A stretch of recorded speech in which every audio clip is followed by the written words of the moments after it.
Hey, good morning. Welcome to Family Jesus Time. We're going to start off our time just by singing Lord, I Lift Your Name on High. The first time we sing it through together, your kids should know most of the words. The second time through, you can echo. This is going to be interesting, having an echo with nobody here to echo, but we're going to try it.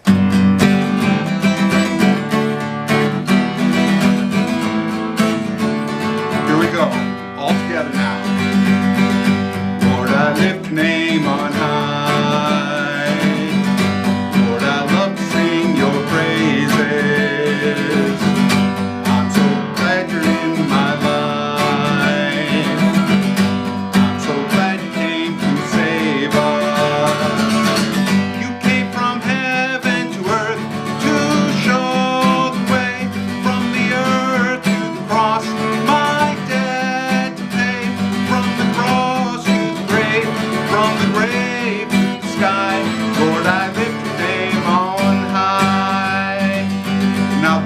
Y'all echo, okay? Lord, I lift your name on high. Lord, I love to sing your praises. I'm so glad you're in my life. I'm so glad you came to save us. You came from heaven to earth to show the way from the earth to the cross.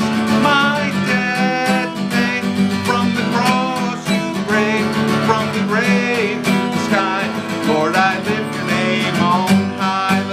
one more time. You came from heaven to earth to show the way from the earth to the cross. My debt to pay from the cross to the grave, from the grave to the sky. Lord, I lift your name on high.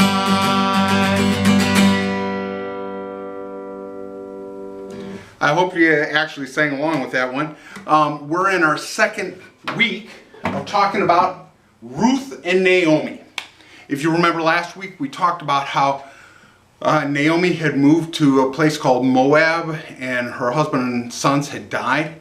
And her daughter-in-law, she said, "You stay in Moab, I'm going back to Israel, to my people." And Ruth said, "Naomi, wherever you go, I'm going to. I am going to be a faithful friend." So Ruth moved back to Israel with Naomi. Now when they got there were two women who didn't have husbands and they didn't have jobs.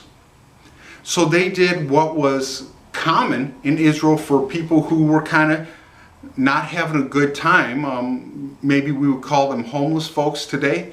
They did something called gleaning. Can you say that? Gleaning. And what gleaning was, it was part of God's law that if you owned a field where you farmed and you grew stuff that people ate, you harvested your field.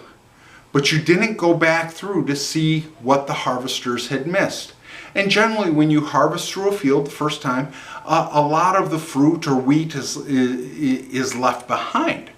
Well, in Israel, the poor people, the homeless people, were allowed to then go into the fields and gather up whatever food the farmer had not gathered at the first harvest.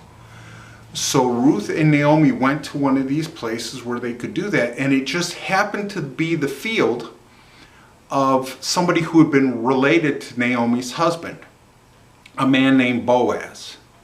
And Ruth continued to care for Naomi, and she went every day to gather stuff from the field so her and Naomi would have enough food to live. And Boaz heard about this.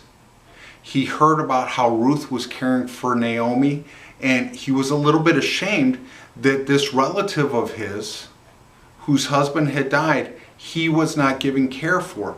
But then he found out everything Ruth was doing to care for Naomi. So he told his men, make sure you leave a little bit more in the fields for Ruth to gather for Naomi.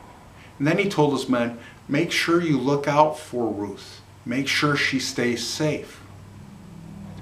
Well, Naomi heard about this, and Ruth was about the right age to marry Boaz, and Boaz was single. So Naomi started thinking, maybe I can play matchmaker and get Ruth married. So Ruth was making suggestions to help, or Naomi was making suggestions to help Ruth meet and get to know Boaz. At the same time, Boaz was incredibly intrigued. That means he was interested in this woman, Ruth, who had shown so much kindness and faithfulness to Naomi. Now, next week, I'll tell you more about how the story of Naomi, Ruth, and now Boaz wraps up, and how Ruth ends up being the great-great-great-grandmother of King David, and actually the great-great-great-great-great-great-great-great-great-great-great-great-great-great-great-great-great-great-grandmother of Jesus. But until next week, I will see you. You guys have a great week. Bye-bye.